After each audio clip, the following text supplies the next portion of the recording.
And good morning and welcome to Saturday Report, everybody. I am Rita Cosby along with Michael Grimm, and thank you for joining us both this morning. Donald Trump heading to New York City.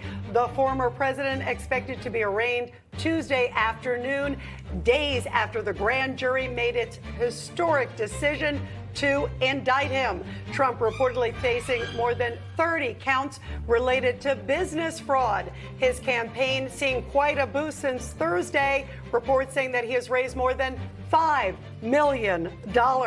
And let's bring in former Trump attorney and former mayor of New York City, our friend Rudy Giuliani. Rudy, first of all, what is your reaction? You and I have known the president for a long time. The thought that President Trump is actually going to be arraigned in court in a matter of days.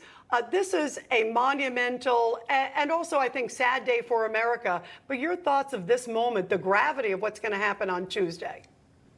Rita, is that my friend Michael Grimm? It is. Yes, it is, Mr. Mayor. Good to see you. Your friend and my friend.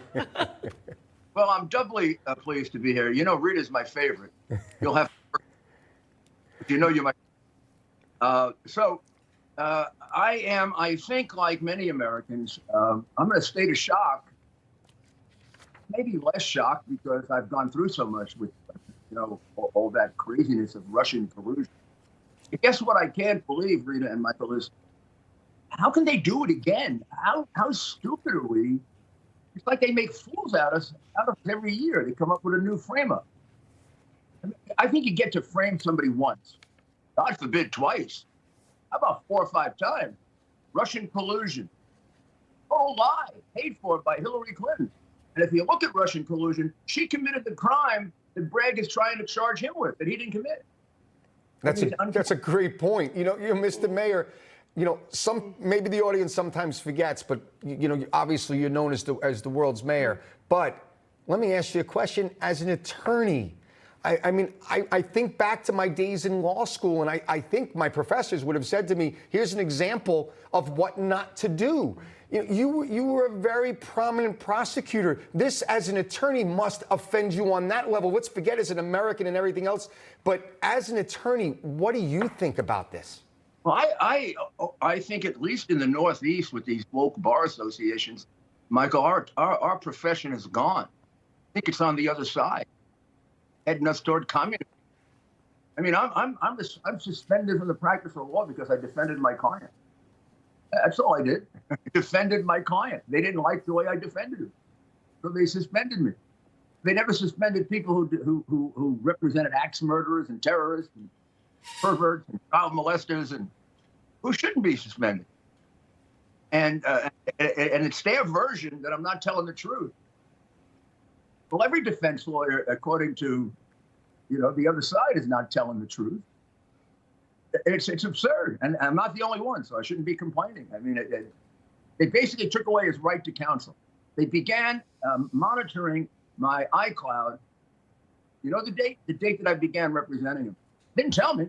3 years, secretly heard everything was going on with all my clients, and then stopped it the day after I represented him. And by the way, Rudy, too, you told me the story, too, that when they came in, you said, hey, here's some information on Hunter Biden. They didn't want to touch that.